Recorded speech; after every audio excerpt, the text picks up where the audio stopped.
అబ్బా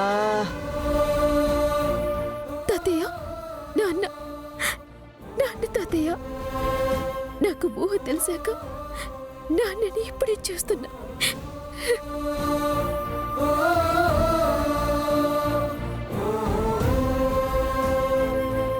పిల్లలు పుట్టగానే తల్లిని చూస్తారు.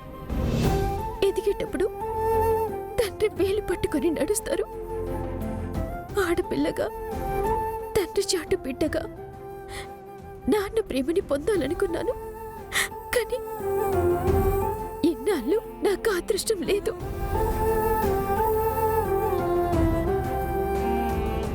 ఏహే, ఆపండి మీ ఏడుపులో. మీ నాన్నేమి యుద్ధంలో తప్పిపోయిన వీరుడు కాదు. ఆస్తి కోసం కక్కుర్తిపడి నా అన్నని చంపిన నీచుడు. ఆ కిరాతకుడి ఫోటో కనపడగానే తల్లి కూతుళ్ళో తెగ మురిసిపోతా ఉండారు. ఇన్నాళ్ళు గుండెల్లో దాచుకున్న ఆవేదన ఇలా కన్నీళ్ల రూపంలో కరిగొస్తున్నాయక్క. ఆయన తిరిగొస్తే ఇవి ఆనంద బాష్పాలవుతాయక్క. ఇంక చాలా ఆపుతావా? ఒక కసాయివాడి గురించి నువ్వు నా దగ్గర చెప్పకు. అఖిల, నీ ఊహలతో కథ నల్లి అదే నిజం అనుకోవడం మూర్ఖత్వం.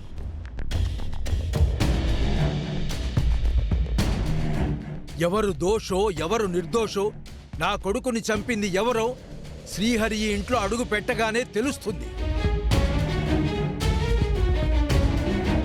అప్పటి వరకు నీ ఆరోపణలతో అవతలి వాళ్ళని బాధ పెట్టకు. అట్నే నాయనా, నువ్వన్నట్టు అట్నే ఎదురు చూస్తా ఆ రాక్షసుడి కోసం.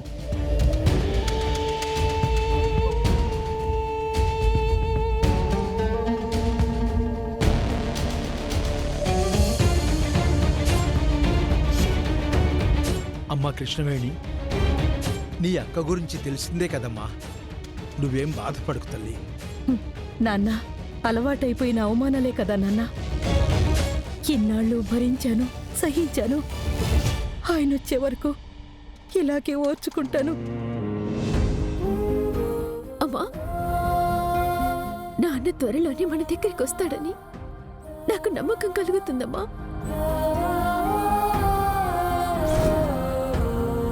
వస్తాడమ్మా, రావాలి కూడా. మన రెండు కుటుంబాలు కలిసేది శ్రీహరి చెప్పే నిజం వల్లే. ఆ శ్రీహరి వీళ్ళని కలవకూడదు. ఈ ఫోన్ నెంబర్ ఎక్కడో చూశాను.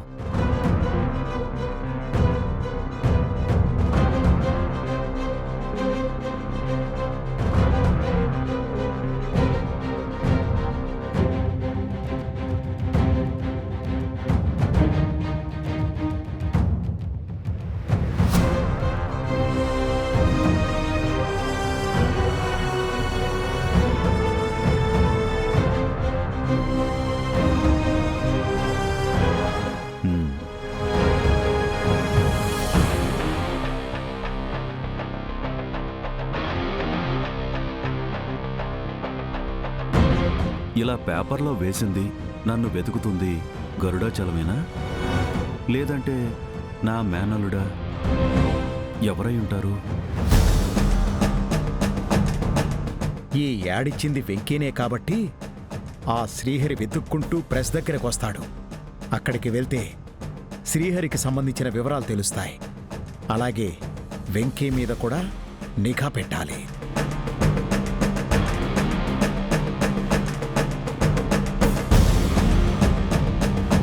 నన్ను కలవాలని చూస్తుంది ఎవరో తెలుసుకోవాలి. నేనిప్పుడే ప్రెస్ దగ్గరికి వెళ్తా.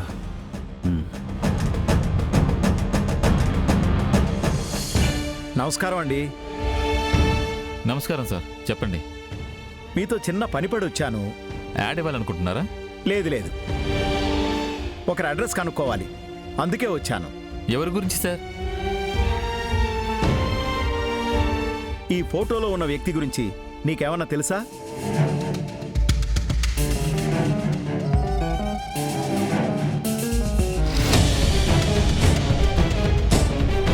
ఇతన్ని వెతుక్కుంటూ ఎవరైనా వచ్చారా?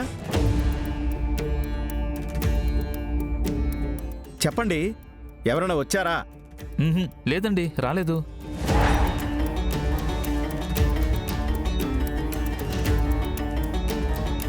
అనుకున్నా ఈ గరుడాచలమే నన్ను పట్టుకోవాలని గ్రద్దలా ప్రవర్తిస్తున్నాడనమాట. ఒకవేళ ఇతను వచ్చినా హ? నాకు వివరాలు తెలుసు అని ఎవరైనా మిమ్మల్ని అడిగినా హ, నాకు వెంటనే చెప్పండి. మీకెందుకు చెప్పాలి సార్? ఎవరు మీరు? అసలు అతను మీకేమవుతాడు? పేపర్లో ప్రకటించిన వాళ్ళని వదిలేసి మీకెందుకు చెప్పాలి సార్? అవును, పేపర్లో యాడిస్తే నీకెంత ఇస్తారు? 10,000. లక్ష.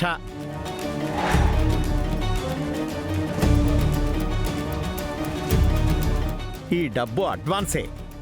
ఇతని వివరాలు నాకు ఇచ్చావనుకో, దీనికి 10 ఇస్తా. ఓకే సార్, నాకు ఇతని గురించి ఏం తెలిసినా ఫస్ట్ మీకే చెప్తాను సార్. అయితే ఈ యాడ్ ఇచ్చింది గరుడా కాదా, నా మేనలుడా? మరి ఆ రోజు నైట్ కాల్ చేస్తే గరుడా చేతిలో ఫోన్ మోగిందేంటి? ఆ, ఒకవేళ ఇతను ఇక్కడికి వస్తే అతన్ని మాటల్లో పెట్టి నాకు వెంటనే కాల్ చేయి. అలాగే సార్. సార్, ఇంతకీ ఇతను మీకు ఏమవుతాడు? ఆ ఆత్మబంధు. ఆ, చూడు, నా మనుషులిద్దరూ ఎప్పుడూ ఇక్కడే ఉంటారు. అతను మాత్రం నాకు కావాలి. అలాగే సార్.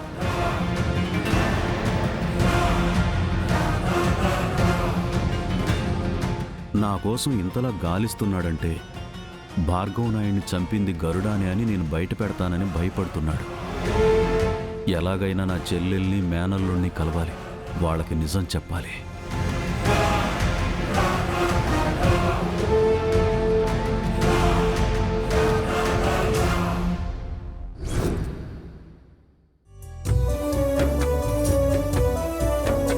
రిషి గారు, రిషి గారు, రిషి గారు, ఏమైంది పద్దు గారు? పిలుస్తున్నా పలకట్లేదేంటండి? వినపలేదా? కావాలనే పలకలేదు. దేనికి? నేను తిరిగి చూస్తే మీరు పిలవడం ఆపేస్తారు కదండి, అందుకే తిరగలేదు. అంటే నన్ను కావాలని మీ వెంట పడేలా చేసుకుంటున్నారా? అయ్యో, అలా ఏం కాదండి. మీరు పిలుస్తుంటేనే తెలుస్తుంది నా పేరు ఇంత బాగుంటుంది అని. అయ్యో, ఇంతకీ ఎందుకు పిలిచారో తెలుసుకోవచ్చా? థ్యాంక్స్ చెప్దామని. థ్యాంక్సా? నేనేం హెల్ప్ చేయలేదు మీకు. మా బావకి నిన్న వంటల్లో హెల్ప్ చేశారు కదా. కానీ చేసింది మీకోసమే. నా కోసమా? అవును. ఎందుకు? అది నేను మీకు ఎప్పటి నుంచో ఒక మాట చెప్పాలనుకుంటున్నానండి. ఏంటో చెప్పండి. అది